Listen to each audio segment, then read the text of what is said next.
Baik, itu antara beberapa kawasan tumpuan awal yang kami bawakan kepada anda sepanjang hari ini. 82 kawasan DUN yang kita akan lihat satu persatu sepanjang pagi ini sehinggalah ke malam nanti. Kita lihat banyak kerusi-kerusi panas yang perlu dan akan diberi pemerhatian lebih dekat oleh pelbagai pihak, terutamanya penganalisis politik, kerana ada antara kerusi ini kita sifatkan sebagai kerusi yang tak berapa nak selamatlah. Jadi kita nak tanya Dr. Arnold, apa antara kerusi yang dilihat tak berapa nak selamat ni, di mana?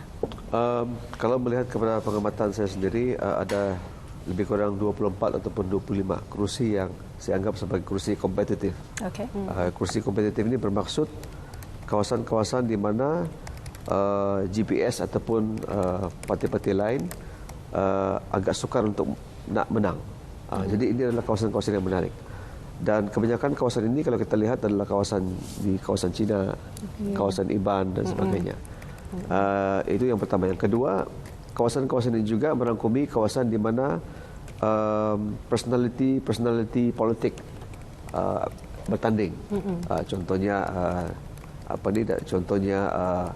Datuk Joseph Antulu di Tamin, kemudian di Balai Ringin, kemudian di Dudong dan sebagainya. Jadi ini agak menarik untuk kita lihat kerana di tempat ini kita nak melihat sama ada incumbent boleh memenangi kursi ini ataupun sama ada newcomer boleh memberikan cabaran kepada GPS misalnya. Tapi secara umum saya melihat pertembungan di kawasan-kawasan ini adalah pertembungan di antara GPS dan juga PSB. Jadi ini menarik untuk kita lihat. Jadi kalau kita melihat juga kawasan-kawasan ini, dia neck to neck.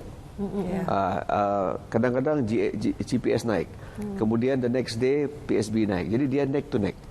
Jadi di sini adalah tempat-tempat di mana parti-parti pembangkang boleh melakukan kejutan.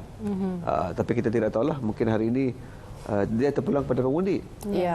Jadi penentuannya adalah hari ini. Kita tengok macam mana. Penentuannya bukan calon-calon penentuannya ialah 1.2 juta pengundi pendaftar di Sarawak hari ini. Cuma masih lagi tertarik dengan tadi apabila disebut tentang calon dan juga kawasan. Kita melihat kali ini apabila figura utama di Sarawak iaitu Ketua Menteri sendiri sebelum ini bertanding di DUN lain, nampaknya kali ini beralih angin ke kawasan DUN lain, jadi di Gedong. Bagaimana mungkin Prof Madia Stanley melihat apabila berlaku peralihan ini, kesannya kepada penduduk di kawasan Satok apabila ditinggalkan oleh calon ini apabila beliau memilih untuk bertanding di Gedong? Adakah akan wujud sentimen yang mana ada wujud undi protes kerana mereka masih mahukan lagi calon yang lama, ataupun pengundi di tempat yang baru juga terfikir, tercari-cari apakah mereka akan memilih calon ini atas sebab-sebab tertentu? Bagaimana? Okey, bagi seorang yang ketua, terutama sekali yang Perdana Menteri atau Ketua Menteri, setahu saya berdasarkan sejarah di seluruh dunia ni,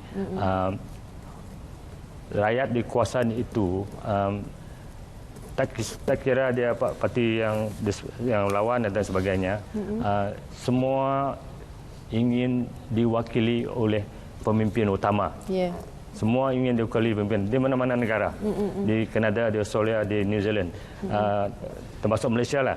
Siapa yang nak diwakili oleh kawasan itu oleh Ketua Menteri ataupun Perdana Menteri. Ini yang dia pindah ke Gedong, tidak akan membawa apa-apa negativiti lah kepada Ketua Menteri kita. Bagi yang tinggal di Satok tu, dia sudah pasti bahawa orang yang akan menggantikan beliau tu memang orang yang disukai oleh orang di Satok dengan personality yang baik.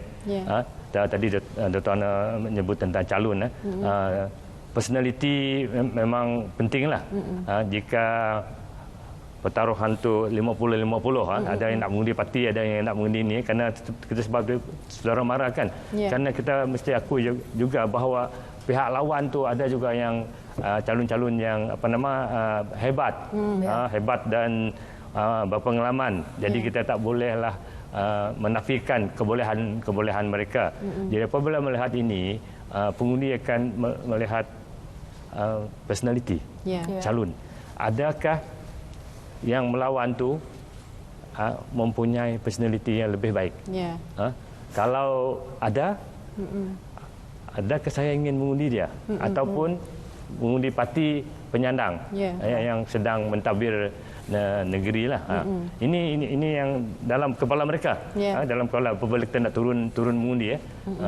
Adakah kita nak kekalkan status quo yang dulu parti ini sentiasa menang di sini, ataupun kerana seperti Dato' Anwar kata tadi, ada calon yang hebat dari pihak lawan, dan ini memberi rakyat ada pilihan sikit. Sebelum dia mengundi, dia mungkin dia berfikirlah. Mungkin seperti yang kita selalu buat di Rumah Panjang, apa yang dibuat sekarang, kita berandau dulu. Siapa yang kita nak undi kan. Terutama di kalangan ahli keluarga. Ini sangat penting lah. Saya sebenarnya ada soalan emas untuk kedua-dua panel undangan kita pagi ini. Daripada 72, angka 72 kerusi daripada 82 yang dimenangi pada 2016, ramalan Dr. Arnold dan juga Prof. Stanley, berapa kerusi yang boleh GPS menang kali ini? Tapi saya nak bagi masa kepada Dr. Arnold dan juga Prof. Madya Stanley untuk memilih angka yang dikira paling tepat lah.